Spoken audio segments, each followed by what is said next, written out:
ನಿನ್ನೆ ಸದನದಲ್ಲಿ ಭಾರತದ ಸಂವಿಧಾನ ಶಿಲ್ಪಿ ಡಾಕ್ಟರ್ ಬಾಬಾ ಸಾಹೇಬ್ ಅಂಬೇಡ್ಕರ್ ಅವರ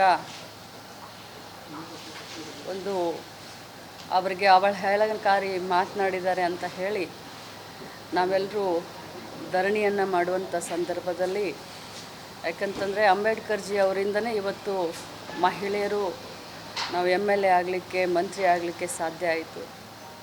ನಮಗೆಲ್ಲ ಸಂವಿಧಾನದಲ್ಲಿ ಸಮಾನವಾದಂಥ ಹಕ್ಕನ್ನು ಕೊಟ್ಟಂಥವರೇ ಬಾಬಾ ಸಾಹೇಬ್ ಅಂಬೇಡ್ಕರ್ ಅವರು. ಅವರ ಒಂದು ಧರಣಿಯ ಸಂದರ್ಭದಲ್ಲಿ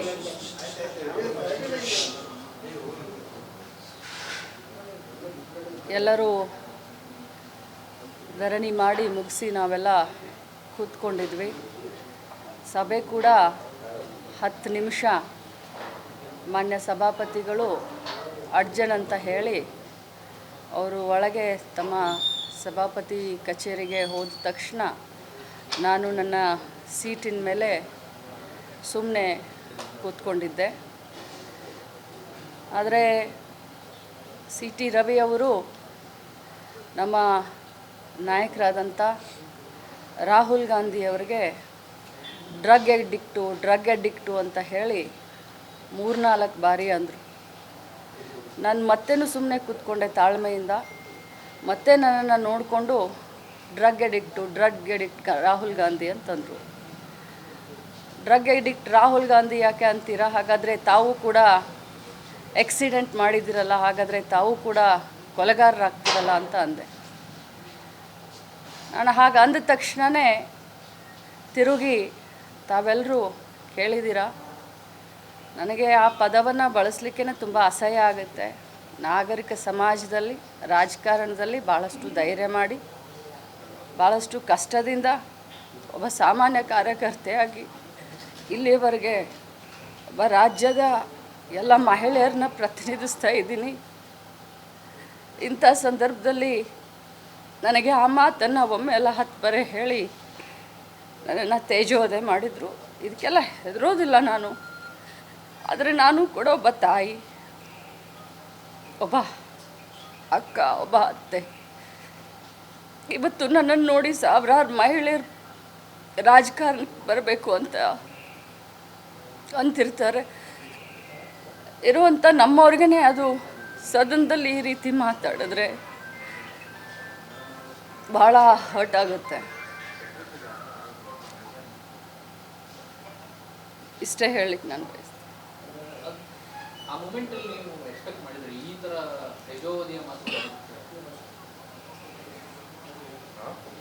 ನೋಡಿ, ನಾವು ರಾಜಕಾರಣದಲ್ಲಿ ರೋಷಾವೇಶವಾಗಿ ನಾವು ಭಾಷಣವನ್ನು ಮಾಡಬಹುದು. ಆದರೆ ಇಲ್ಲಿಯವರೆಗೆ ನಾನು ಹುಟ್ಟಿದಾಗಿಂದ ಒಂದು ಇರಬೇಕು ಕೂಡ ಕಾಟ ಕೊಟ್ಟಂತವಳಲ್ಲ. ನಾನು ನನ್ನ ಪಾಡಿಗೆ ರಾಜಕಾರಣ ಮಾಡಿಕೊಂಡು ಕೈಲಾದಷ್ಟು ಜನರ ಸೇವೆಯನ್ನು ಮಾಡಿಕೊಂಡಿದ್ದಂಥ, ಕೆಟ್ಟದ್ದನ್ನು ನೋಡಿದ್ರೆ, ಕೆಟ್ಟವ್ರನ್ನ ಕಂಡ್ರೆ ದೂರ ಹೋಗುವಂಥ ಸ್ವಾಭಾವಿಕ ರಾಜಕಾರಣದಲ್ಲಿ ಇದ್ದೀವಿ ಅಂತಂದರೆ ನಾವು ಸ್ವಲ್ಪ ಧೈರ್ಯದಿಂದ ಇರಬೇಕಾಗತ್ತೆ. ಆದರೆ ವಿಧಾನ ಪರಿಷತ್ತು ಅಂತಂದರೆ ಹಿರಿಯರ ಚಾವಡಿ, ಬುದ್ಧಿವಂತರ ವೇದಿಕೆ. ಆ ವೇದಿಕೆಯಲ್ಲಿ ಅವ್ರು ಮಾತನಾಡಬೇಕಾದ್ರೆ ಎಲ್ಲರೂ ಧೃತರಾಷ್ಟ್ರ ಆದರು. ನನಗೆ ಅದು ಭಾಳ ಕೆಟ್ಟ ಅನಿಸ್ತು. ಕೇಳಿದವರು ಬಂದು ನನಗೆ ಪಕ್ಕಕ್ಕೆ ಬಂದು ಹೇಳ್ತಾರೆ, ಸಾರಿ ಅಂತ ಹೇಳ್ತಾರೆ. ಆದರೆ ಯಾರೂ ಕೂಡ ಅದನ್ನು ಖಂಡಿಸಲಿಲ್ಲ. ನಮ್ಮ ಪಕ್ಷದವ್ರು ನನ್ನ ಬೆನ್ನಿಗೆ ನಿಂತ್ಕೊಂಡ್ರು. ಇವತ್ತು ರಾಹುಲ್ ಗಾಂಧಿ ಇದ್ದರೆ ನಮ್ಮ ಕಾಂಗ್ರೆಸ್ ಪಕ್ಷ ಇದ್ದರೆ ಲಕ್ಷ್ಮೀ ಹೆಬ್ಬಾಳ್ಕರ್ ಅಂತ ಹೇಳಿ ರಾಹುಲ್ ಗಾಂಧಿ ತೇಜೋವಧೆ ಮಾಡ್ತಾ ಇದ್ದೀರಾ. ಇರ್ರಿಲಿವೆಂಟು. ಅಂಬೇಡ್ಕರ್ ಅವ್ರಿಗೆ ಅಪಮಾನ ಮಾಡಿದಿರಂತ ನಾವೆಲ್ಲ ಹೇಳುವಂಥ ಸಂದರ್ಭದಲ್ಲಿ ರಾಹುಲ್ ಗಾಂಧಿ ಅವ್ರನ್ನ ಯಾಕೆ ಮಧ್ಯದಲ್ಲಿ ಎಳ್ಕೊಂಡು ಬರ್ತೀರಾ ಅಂತ ನಾನು ಮಾತಾಡಿದ್ದಕ್ಕೆ ಈ ರೀತಿ ಮಾತಾಡಿದೆ. ಬಿಜೆಪಿಯ ಹೈಕಮಾಂಡ್ ನಾಯಕರಿರ್ಬೋದು, ಅವ್ರನ್ನ ಸಮರ್ಥಿಸ್ಕೊಳ್ಳುವಂಥ ಈಗಲೂ ಕೂಡ ಸಮರ್ಥನೆಗೆ ಮುಂದಾಗಿದ್ದಾರೆ. ಕೆಲವರೆಲ್ಲ ಲಕ್ಷ್ಮೀ ಕೊಟ್ಟಿರತಕ್ಕಂಥ ದೂರನ್ನು ತೆಗೆದುಕೊಂಡಿದ್ದಾರೆ, CT ರವಿವಾರ ಕೊಟ್ಟಿರ್ತಕ್ಕಂಥ ಕಂಪ್ಲೇಂಟನ್ನು ತಗೊಂಡಿಲ್ಲ ಅಂತಿದ್ದಾರೆ. ಅವ್ರಿಗೆ ಏನು ಹೇಳ್ತೀರಿ ಈ ವಿಚಾರವಾಗಿ? ನೋಡಿ, ನಾನಂತರೂ ನೇರವಾಗಿ ತಮ್ಮ ಎದುರುಗಡೆ ಹೇಳಿದ್ದೀನಿ. ನಿನ್ನೆ ಸಭಾಪತಿಗಳಿಗೂ ನಾನು ಬರೆದು ಕೊಟ್ಟಿದ್ದೀನಿ. ಅವರು ರಾಹುಲ್ ಗಾಂಧೀಜಿಯವ್ರಿಗೆ ಡ್ರಗ್ ಎಡಿಕ್ಟು ಅಂದರು. ಅದಕ್ಕೆ ನೀವು ಆಕ್ಸಿಡೆಂಟ್ ಮಾಡಿದ್ರ 3 ಜನರನ್ನು ಕೊಲೆ ಮಾಡ್ದಂಗೆ ಆಗಿದೆ, ನೀವೇ ಕೊಲೆಗಾರರು ಅಂದರು ಅಂತ ನಾನು ಅಂದಿದ್ದೀನಿ. ನಾನು ಆ ಮಾತಿನಿಂದ ಎಲ್ಲೂ ಹಿಂಸರ್ದಿಲ್ಲ. ಆದರೆ ಅವರು ಸಭಾಪತಿಗಳು ಎದುರುಗಡೆ ಹೇಳಿದ್ದಾರೆ, ತಮಗೂ ಹೇಳಿದ್ದಾರೆ. ನಾನು ಆ ರೀತಿ ಅಂದೆಲ್ಲ, ಆ ವರ್ಡನ್ನು ಯೂಸ್ ಮಾಡಿಲ್ಲ ಅಂತ. ಬಟ್ ಮಾಧ್ಯಮದಲ್ಲಿ ತಾವೇ ಎಲ್ಲರೂ ತೋರಿಸಿದ್ರ, ತಮ್ಮೆಲ್ಲರ ಮೊಬೈಲ್ದಲ್ಲೂ ಅದಿದೆ. ಅವ್ರು ಏನು ಅಂದಿದ್ದಾರೆ ಅಂತ. ಅವ್ರು ಸುಳ್ಳು ಹೇಳ್ತಾರೆ, ತಮಗೆಲ್ಲರಿಗೂ ಗೊತ್ತು, ರಾಜ್ಯದ ಜನರಿಗೂ ಗೊತ್ತು, BJPಯ ನಾಯಕರುಗಳಿಗೂ ಗೊತ್ತು. ಆದರೆ ನಾನ್ಯಾವತ್ತೂ ಸುಳ್ಳು ಹೇಳುವಂಥ ಪ್ರಮೇಯನೇ ಇಲ್ಲ. ನಮ್ಮ ರಾಹುಲ್ ಗಾಂಧಿ ಅವ್ರಿಗೆ ಡ್ರಗ್ ಎಡಿಕ್ಟ್ ಅಂದಾಗ ನಾನು ಕಣಿಸಿದ್ದಂತೂ ನಿಜ. ಆದರೆ ಅವ್ರು ಮಾತಾಡಿಲ್ಲ ಅಂತ ಹೇಳ್ತಾರೆ. ಅವ್ರು ಮಾತಾಡಿದ್ದು ನಿಮ್ಮೆಲ್ಲರ ಡೊಮೇನ್ನಲ್ಲಿದೆ, ಫೂಟೇಜ್ ಇದೆ, ಪ್ರತಿಯೊಬ್ಬರ ಮೊಬೈಲ್ನಲ್ಲಿದೆ. ಸಭಾಪತಿಗಳು ನ್ಯಾಯ ಸಿಗಲಿಲ್ಲ, ಯಾಕಂದ್ರೆ ಅವಲ್ಲಿ ಕೇಳಿದ್ರಿ ಸಭಾಪತಿಗಳ ಹತ್ರ ಮನವಿ ಮಾಡಿದ್ರಿ. ನಾನು ಈ ಬಗ್ಗೆ ಏನೂ ಮಾತಾಡೋದಿಲ್ಲ. ನಾನು ಭಾಳ ಶಾಕ್ನಲ್ಲಿದ್ದೀನಿ, ಭಾಳ ದುಃಖದಲ್ಲಿದ್ದೀನಿ. ನನಗೆ ಅದಾದ ತಕ್ಷಣ ನನ್ನ ಸೊಸೆ ಹಾಸ್ಪಿಟಲ್ನಲ್ಲಿದ್ದರು. ನನಗೆ ಫೋನ್ ಮಾಡಿದ್ಲು, ಅಮ್ಮ ಯು ಆರ್ ಅ ವಾರಿಯರ್, ನಿನ್ನ ಜೊತೆ ನಾವೆಲ್ಲ ಇದ್ದೀವಿ ಅಂತಂದರು. ನನ್ನ ಮಗ ಬೆಂಗಳೂರಿನಲ್ಲಿದ್ದಾನೆ, ನನಗೆ ಫೋನ್ ಮಾಡಿ ಧೈರ್ಯ ತುಂಬಿದ್ದಾನೆ. ನನ್ನ ತಮ್ಮ ಬೆನ್ನಿಗಿದ್ದಾರೆ, ನನ್ನ ಕ್ಷೇತ್ರದ ಜನ ನನ್ನ ಬೆನ್ನಿಗಿದ್ದಾರೆ, ಕಾಂಗ್ರೆಸ್ ಪಕ್ಷದ ಜನ ನನ್ನ ಬೆನ್ನಿಗಿದ್ದಾರೆ. ಈ ಸಂದರ್ಭದಲ್ಲಿ ನಾನು ಇದಕ್ಕಿಂತ ಜಾಸ್ತಿ ಏನು ಮಾತಾಡೋಕ್ಕೆ ಹೋಗೋದು. ನಿನ್ನೆ ಸದನದಲ್ಲಿ ಭಾರತದ ಸಂವಿಧಾನ ಶಿಲ್ಪಿ ಡಾಕ್ಟರ್ ಬಾಬಾ ಸಾಹೇಬ್ ಅಂಬೇಡ್ಕರ್ ಅವರ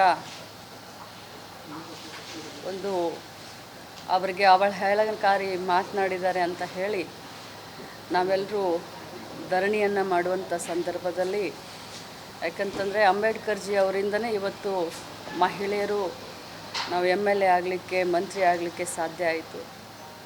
ನಮಗೆಲ್ಲ ಸಂವಿಧಾನದಲ್ಲಿ ಸಮಾನವಾದಂಥ ಹಕ್ಕನ್ನು ಕೊಟ್ಟಂಥವರೇ ಬಾಬಾ ಸಾಹೇಬ್ ಅಂಬೇಡ್ಕರ್ ಅವರು. ಅವರ ಒಂದು ಧರಣಿಯ ಸಂದರ್ಭದಲ್ಲಿ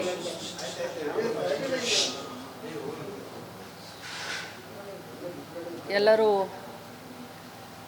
ಧರಣಿ ಮಾಡಿ ಮುಗಿಸಿ ನಾವೆಲ್ಲ ಕೂತ್ಕೊಂಡಿದ್ವಿ. ಸಭೆ ಕೂಡ 10 ನಿಮಿಷ ಮಾನ್ಯ ಸಭಾಪತಿಗಳು ಅಡ್ಜನ್ ಅಂತ ಹೇಳಿ ಅವರು ಒಳಗೆ ತಮ್ಮ ಸಭಾಪತಿ ಕಚೇರಿಗೆ ಹೋದ ತಕ್ಷಣ ನಾನು ನನ್ನ ಸೀಟಿನ ಮೇಲೆ ಸುಮ್ಮನೆ ಕೂತ್ಕೊಂಡಿದ್ದೆ. ಆದರೆ CT ರವಿ ಅವರು ನಮ್ಮ ನಾಯಕರಾದಂಥ ರಾಹುಲ್ ಗಾಂಧಿಯವರಿಗೆ ಡ್ರಗ್ ಅಡಿಕ್ಟು ಅಂತ ಹೇಳಿ 3-4 ಬಾರಿ ಅಂದರು. ನಾನು ಮತ್ತೇನು ಸುಮ್ಮನೆ ಕೂತ್ಕೊಂಡೆ ತಾಳ್ಮೆಯಿಂದ. ಮತ್ತೆ ನನ್ನನ್ನು ನೋಡಿಕೊಂಡು ಡ್ರಗ್ ಎಡಿಕ್ಟ್ ರಾಹುಲ್ ಗಾಂಧಿ ಅಂತಂದರು. ಡ್ರಗ್ ಎಡಿಕ್ಟ್ ರಾಹುಲ್ ಗಾಂಧಿ ಯಾಕೆ ಅಂತೀರಾ? ಹಾಗಾದರೆ ತಾವು ಕೂಡ ಆಕ್ಸಿಡೆಂಟ್ ಮಾಡಿದಿರಲ್ಲ, ಹಾಗಾದರೆ ತಾವು ಕೂಡ ಕೊಲೆಗಾರರಾಗ್ತಿರಲ್ಲ ಅಂತ ಅಂದೆ. ನಾನು ಹಾಗೆ ಅಂದ ತಕ್ಷಣವೇ ತಿರುಗಿ ತಾವೆಲ್ಲರೂ ಕೇಳಿದ್ದೀರಾ, ನನಗೆ ಆ ಪದವನ್ನು ಬಳಸಲಿಕ್ಕೆ ತುಂಬ ಅಸಹ್ಯ ಆಗುತ್ತೆ. ನಾಗರಿಕ ಸಮಾಜದಲ್ಲಿ, ರಾಜಕಾರಣದಲ್ಲಿ ಭಾಳಷ್ಟು ಧೈರ್ಯ ಮಾಡಿ, ಭಾಳಷ್ಟು ಕಷ್ಟದಿಂದ ಒಬ್ಬ ಸಾಮಾನ್ಯ ಕಾರ್ಯಕರ್ತೆಯಾಗಿ ಇಲ್ಲಿವರೆಗೆ ಒಬ್ಬ ರಾಜ್ಯದ ಎಲ್ಲ ಮಹಿಳೆಯರನ್ನ ಪ್ರತಿನಿಧಿಸ್ತಾ ಇದ್ದೀನಿ. ಇಂಥ ಸಂದರ್ಭದಲ್ಲಿ ನನಗೆ ಆ ಮಾತನ್ನು ಒಮ್ಮೆ ಎಲ್ಲ 10 ಬಾರಿ ಹೇಳಿ ನನ್ನನ್ನು ತೇಜೋವಧೆ ಮಾಡಿದರು. ಇದಕ್ಕೆಲ್ಲ ಹೆದರೋದಿಲ್ಲ ನಾನು. ಆದರೆ ನಾನು ಕೂಡ ಒಬ್ಬ ತಾಯಿ, ಒಬ್ಬ ಅಕ್ಕ, ಒಬ್ಬ ಅತ್ತೆ. ಇವತ್ತು ನನ್ನನ್ನು ನೋಡಿ ಸಾವಿರಾರು ಮಹಿಳೆಯರು ರಾಜಕಾರಣಕ್ಕೆ ಬರಬೇಕು ಅಂತಿರ್ತಾರೆ. ಇರುವಂಥ ನಮ್ಮವ್ರಿಗೇ ಅದು ಸದನದಲ್ಲಿ ಈ ರೀತಿ ಮಾತಾಡಿದ್ರೆ ಭಾಳ ಹರ್ಟ್ ಆಗುತ್ತೆ. ಇಷ್ಟೇ ಹೇಳಲಿಕ್ಕೆ ನಾನು ಬಯಸ್ತೀನಿ. ಆ ಮೂಮೆಂಟಲ್ಲಿ ನೀವು ಎಕ್ಸ್ಪೆಕ್ಟ್ ಮಾಡಿದ್ರಿ ಈ ಥರ ತೇಜೋವಧಿಯ ಮಾತು? ನೋಡಿ, ನಾವು ರಾಜಕಾರಣದಲ್ಲಿ ರೋಷಾವೇಶವಾಗಿ ನಾವು ಭಾಷಣವನ್ನು ಮಾಡಬಹುದು. ಆದರೆ ಇಲ್ಲಿಯವರೆಗೆ ನಾನು ಹುಟ್ಟಿದಾಗಿಂದ ಒಂದು ಇರಬೇಕು ಕೂಡ ಕಾಟ ಕೊಟ್ಟಂತವಳಲ್ಲ. ನಾನು ನನ್ನ ಪಾಡಿಗೆ ರಾಜಕಾರಣ ಮಾಡಿಕೊಂಡು ಕೈಲಾದಷ್ಟು ಜನರ ಸೇವೆಯನ್ನು ಮಾಡ್ಕೊಂಡಿದ್ದಂತ. ಕೆಟ್ಟದ್ದನ್ನು ನೋಡಿದ್ರೆ, ಕೆಟ್ಟವ್ರನ್ನ ಕಂಡ್ರೆ ದೂರ ಹೋಗುವಂಥ ಸ್ವಾಭಾವಿಕ ರಾಜಕಾರಣದಲ್ಲಿ ಇದ್ದೀವಿ ಅಂತಂದರೆ ನಾವು ಸ್ವಲ್ಪ ಧೈರ್ಯದಿಂದ ಇರಬೇಕಾಗತ್ತೆ. ಆದರೆ ವಿಧಾನ ಪರಿಷತ್ತು ಅಂತಂದರೆ ಹಿರಿಯರ ಚಾವಡಿ, ಬುದ್ಧಿವಂತರ ವೇದಿಕೆ. ಆ ವೇದಿಕೆಯಲ್ಲಿ ಅವ್ರು ಮಾತನಾಡಬೇಕಾದ್ರೆ ಎಲ್ಲರೂ ಧೃತರಾಷ್ಟ್ರ ಆದರು. ನನಗೆ ಅದು ಭಾಳ ಕೆಟ್ಟ ಅನಿಸ್ತು. ಕೇಳಿದವರು ಬಂದು ನನಗೆ ಪಕ್ಕಕ್ಕೆ ಬಂದು ಹೇಳ್ತಾರೆ, ಸಾರಿ ಅಂತ ಹೇಳ್ತಾರೆ. ಆದರೆ ಯಾರೂ ಕೂಡ ಅದನ್ನು ಖಂಡಿಸ್ಲಿಲ್ಲ. ನಮ್ಮ ಪಕ್ಷದವ್ರು ನನ್ನ ಬೆನ್ನಿಗೆ ನಿಂತ್ಕೊಂಡ್ರು. ಇವತ್ತು ರಾಹುಲ್ ಗಾಂಧಿ ಇದ್ದರೆ ನಮ್ಮ ಕಾಂಗ್ರೆಸ್ ಪಕ್ಷ ಇದ್ದರೆ ಲಕ್ಷ್ಮೀ ಹೆಬ್ಬಾಳ್ಕರ್ ಅಂತ ಹೇಳಿ ರಾಹುಲ್ ಗಾಂಧಿ ತೇಜೋವಧೆ ಮಾಡ್ತಾ ಇದ್ದೀರಾ. ಇರ್ರಿಲಿವೆಂಟು. ಅಂಬೇಡ್ಕರ್ ಅವ್ರಿಗೆ ಅಪಮಾನ ಮಾಡಿದ್ದೀರಂತ ನಾವೆಲ್ಲ ಹೇಳುವಂಥ ಸಂದರ್ಭದಲ್ಲಿ ರಾಹುಲ್ ಗಾಂಧಿ ಅವ್ರನ್ನ ಯಾಕೆ ಮಧ್ಯದಲ್ಲಿ ಎಳ್ಕೊಂಡು ಬರ್ತೀರಾ ಅಂತ ನಾನು ಮಾತಾಡಿದ್ದಕ್ಕೆ ಈ ರೀತಿ ಮಾತಾಡಿದೆ.